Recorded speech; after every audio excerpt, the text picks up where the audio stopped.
Hey friends, this is my continuing series on how to manage profits and control risk.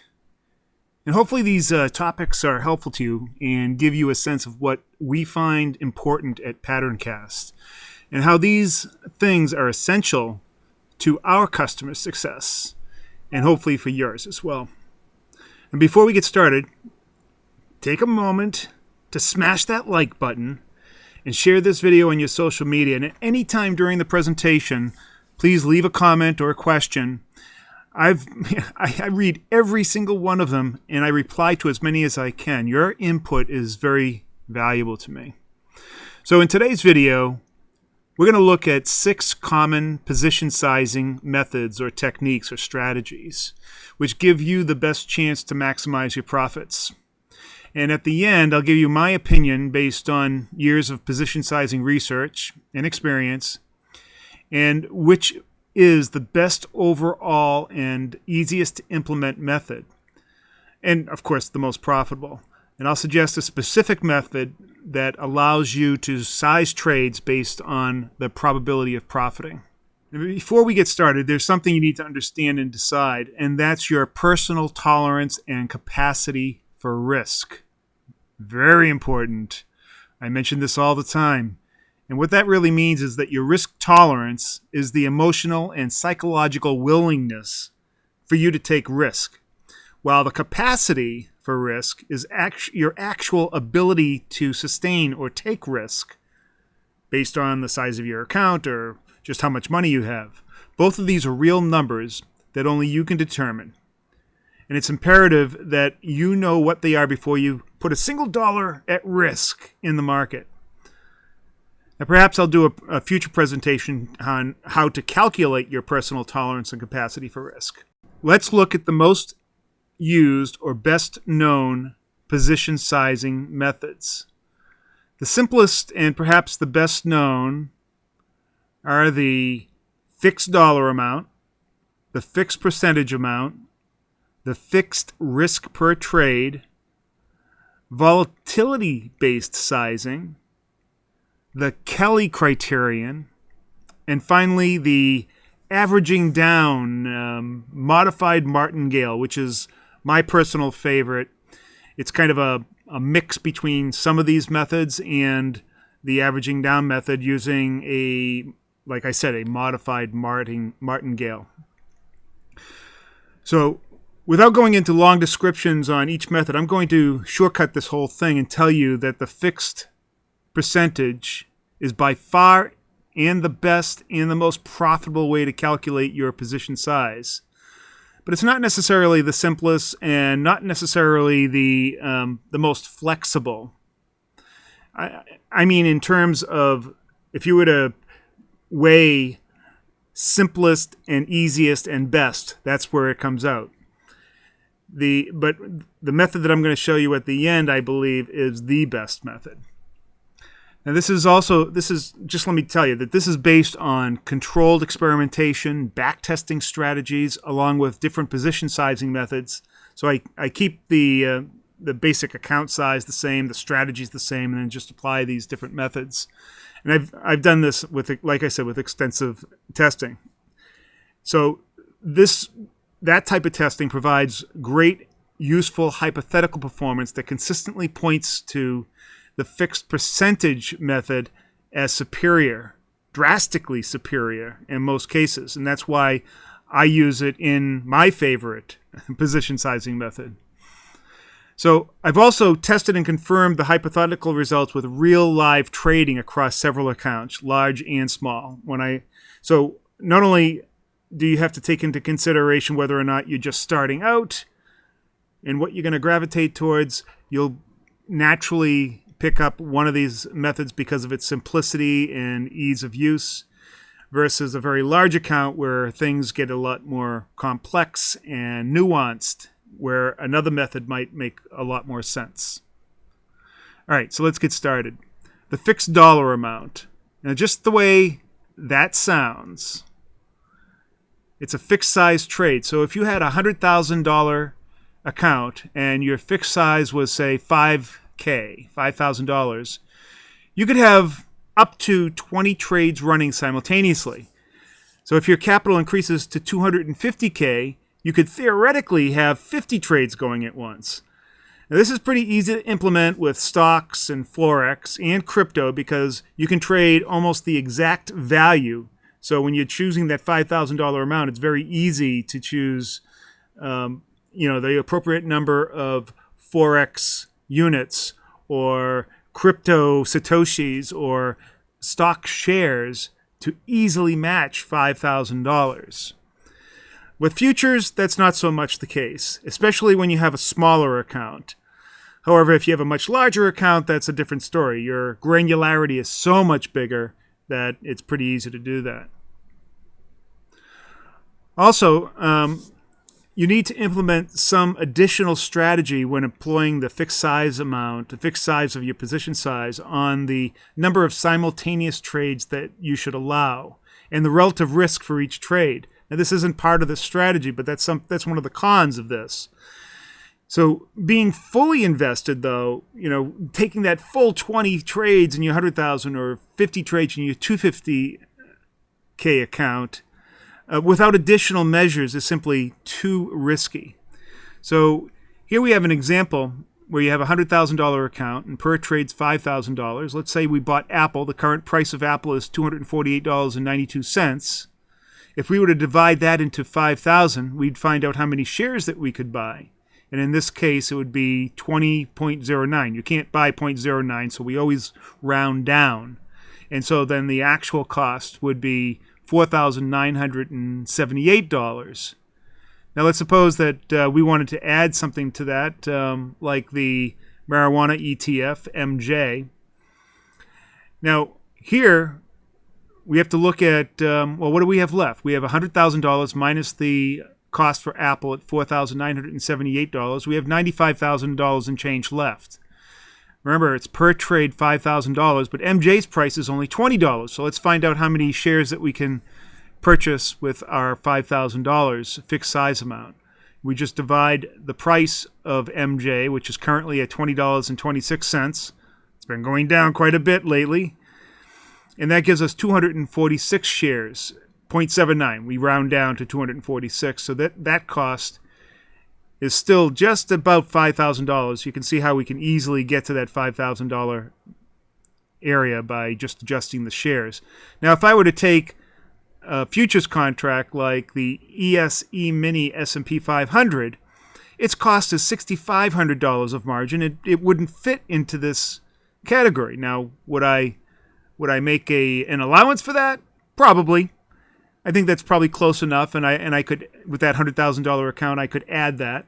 Or if I were to trade, say, a treasury, a 30-year treasury, which is more like around $1,700, I could have 2 or 3 of those, but that's a whole lot of leverage. I have to look at, what is the total value of that as well. So it's not just the margin that you're using, but it's also the volatility. So that's why, this method isn't necessarily looking at futures directly. This is really, a stocks, cryptocurrency, Bitcoin, or Forex type method. And so therefore it is not quite as flexible. And it's probably the reason why a method like this is more adept to much smaller accounts. All right, so the next one we're going to look at is the fixed percentage. So we'll take the same 2 stocks and we'll apply that. This is where your position size is based on the available capital in your account. So if you choose 5% as the position size of your account, and your account's $100,000, then your position size, like the other one, would be $5,000. But that's going to change over time as we add positions. So the difference between the fixed size and the fixed position size and this fixed percentage size is twofold. First, your position size grows with your account size. So in other words, if you went to a $150,000 account, instead of staying at that $5,000 amount, now 5% is $7,500 worth. So your position size actually grows as your account grows. But the number of trades won't necessarily grow. They'll just get bigger. Now, this is a little bit easier to manage Not as flexible when you have very large accounts, because now your sizes are much bigger and you have the same number of sizes. You might choose a different percentage size for your positions when you have much larger accounts, so you can accommodate more variety in the things that you want to trade. But all in all, when you look at the long-term viability of these position sizing, this methodology of increasing your position size and having it relative to the size of your account is by far the most effective way. And you can get a little bit more nuanced in this, but that as an underlying framework is definitely the most effective way to position size. So let's take a look at this. If you had $100,000 and your position percent per trade is 5,000, that would be up to 5,000. Apple is at 248.92 like before. You would get the same number of shares, 20 shares at that cost. All right, so now we're going to add MJ to that mix. Now you have to look at what is the capital remaining after this, because this is not fixed position size. This is a percent of the available capital that you have. If we bought Apple and bought $5,000 worth of Apple, we only have $95,000 left. So now we have to base our 5% on that 95, not the 100,000. Okay? So let's take that. That means we only have $4,751 to apply. And the MJ price is $20.26. We divide that into that. We get 234 shares, which is less than what we got before, which was 246 shares. So this has a kind of built-in built-in ability to reduce your risk as the amount of available capital is there. And so every time you add additional contracts or additional positions, you have to look at only the available capital and then go by that. All right, that's very important. It's an important concept. All right, so now your remaining capital is 90,000. So now you have to look at what your next position is going to be based on 5% of 90,000. All right, let's take a look at the fixed risk per trade. Now this is a much more complex position sizing method. I'm not going to go into a lot of the details. You can do a whole video just on this. And this is, I think, what most people look at when they're position sizing. And in fact, it's part of my favorite position sizing method, but it's only one component. But by itself, it has its pluses and minuses. In this method, you need to work backwards to figure out what your position size is based on the risk parameters that you set up, like the stop loss. And there are basically three criteria that you're looking at. You're looking at what your max stop loss is per trade, the percentage of your trading capital that you want to risk per trade, or the amount. In this case, I use the percent method, and the max risk that you'll allow as a percent of your total trading capital across all trades. So now here's an additional stop or limiter that you're going to put in place that's going to say that I am never going to take a loss of, say, more than 25% of my entire trading account when I have a mixed blend of all these different positions going at once. Now, now this would apply to whether you have a small account or a big account. You want to have that kind of thing in there as opposed to becoming fully invested to help you control risk and control drawdowns or the risk of drawdowns. So having a fixed or max stop loss per trade is relatively easy to calculate, but it's not very forgiving, and it doesn't take into account the nature of each trade, nor does it take into account the volatility in the market, forcing you to set tight stops, which can be problematic. And that's one of the parts of this strategy that I don't like, this idea of having a stop per trade.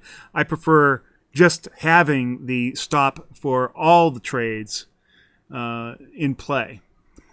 But unlike the first two methods, at least it provides limits to the downside risk based on the entire trading capital, and that's the major point of the fixed risk per trade. All right, let's take a look at volatility-based position sizing. Now, historic volatility in this method is used as a multiplicity factor for the number of shares, contracts, or size of the positions. Basically, the more volatility that you have, the smaller the position, and the inverse for less volatility, you would have larger positions. Now, one technique one indicator that you might use to determine volatility is the 10-day standard deviation, or any standard deviation that you happen to gravitate towards, whether it's 10-day or 20-day. Another might be the average true range. So this starts with a fixed minimum position size. Then it divides it by whatever that volatility factor. And what you would do is you would set up your volatility factor so that it's between 0 and 1, where 1 represents the max volatility. So that low volatility calculates to a much larger position size, and high volatility factors, when it's closer to 1, calculates to a much smaller position size, whatever your minimum position size would be. Unfortunately, historic volatility is not a valid or even a good predictor of future volatility, and it's perhaps the worst of all methods, and it actually shown in extensive backtesting in real-life trading. Even though it sounds smart and intuitive, it is by far the worst performing that I have seen, both hypothetical and in real cases. All right, so the next is the Kelly criterion. Now, the Kelly criterion is more of a theoretical type of thing, and a lot of people gravitate towards this, and mostly because they really don't understand the overall risk and the edge that they have, and so they base it solely on a couple of factors. The Kelly criterion is a formula for determining the optimal dollar amount for a given wager. So, for example, if you gave, say, 60% odds of winning, and that pays out 2-1 in your favor, Kelly says betting 40% of your wad would give you the optimal amount return over the long run. Of course, you would adjust as you go along. The principle here is that the Kelly percent, which is a number calculated using your own win-loss ratio and in conjunction with the probability of profit. So basically, it will tell you how much to invest in each position and how many positions you can hold at any one time. This is one of those things it's a very mathematical and supposed to keep you in check based on your win performance and the probability of profiting on a particular strategy. But it's, again, one of those that nobody has been able to prove to be a long-term winner. So the problem is in relying on the odds of winning. That's fleeting. And how are you going to determine that is what you're going to do in the future? So from that point of view, I think that the Kelly criterion actually leads to overbetting more often than not, or missize betting based on basically unfounded probability of profiting.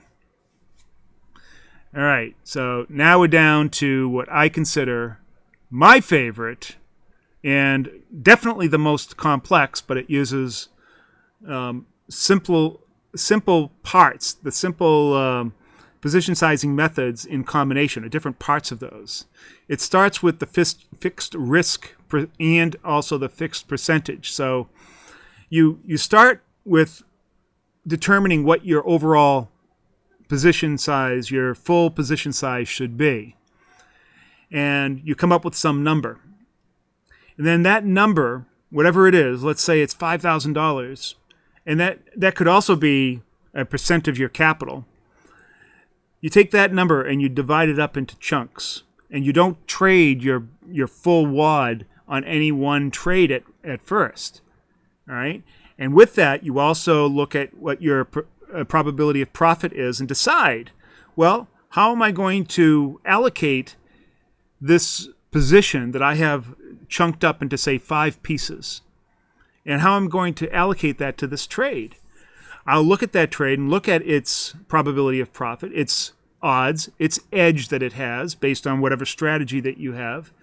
And I'll start small and then add to it in one of 2 ways. I'll either add to it as I gain strength in the position, depends on what type of trade it is, or I average down by adding to it as it goes against me. But I have to have a very, very specific methodology around averaging down. And so that methodology of averaging down is something I call the modified martingale, which is totally different from the true martingale strategy, which has you progressively doubling down on every loser until there's a winner. The problem with that is just after a small number of consecutive losses, you can easily lose your shirt. It might make a nice payday if you win, but the commensurate risk is just way, way too high. Now, the modified version does not double down. Rather, it is a progressive and restrained averaging down. I call it the 1-2-1 modified martingale. And basically what this says is that you take 1/5 of your position size, and that is your initial position. And then if it goes against you, and how much it goes against you can be determined by a number of factors. What I like to use is standard deviations or levels on the volume profile. And so if it goes against me to a certain extent, then I'll add the next 2/5 to it. Then if it goes to the next level, which might be further down, I'll add 1 more. And then I'll keep 1/5 in waiting to add if it goes much further back, but still I would consider in play, even though it has pulled back a lot, to add the 5th size position. Adding your position this way will give you an overall better price on your trade. The thing is, when we choose an entry level, we don't know that that's the actual entry level.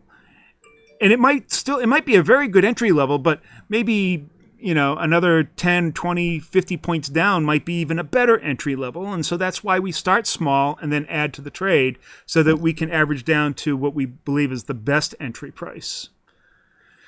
Now, in this strategy, you always start small. You commit to the trade, just not so much until your confidence in the trade is borne out. So if you feel like the trade has got to a point where it's just no longer viable, now you're not fully invested, so you can stop out of the trade without having a full position size at risk, and that's one of the benefits of it. On the flip side, if it just starts performing right after you put that 1/5 in, now you have to decide, well, do I want to profit with just 1/5, or is the trade giving me enough confidence that I can add to the trade as we're going up?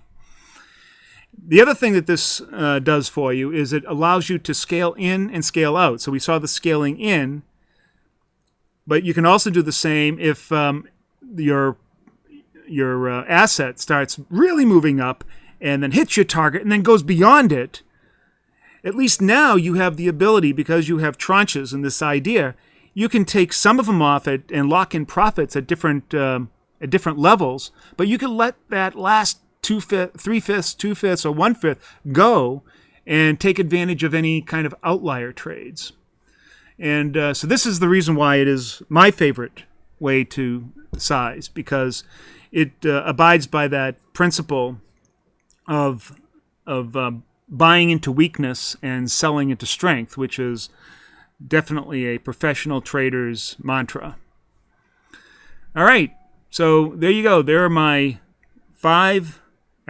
6 position size, the 5 that are standard, and then there's my position sizing method, which is a conglomeration and a sort of an intelligent use of the previous 5 methods into one super position sizing method. And I have actually a spreadsheet that describes or how to actually keep track of this and keep your cost basis and when to put those trades in as a guide. And I'll do a future video that shows how I use that. In the meantime, thank you very much Give a thumbs up for this video. Comment down below what is your favorite position sizing method and whether or not you resonate with my averaging down modified martingale approach. Thanks a lot. See you next video.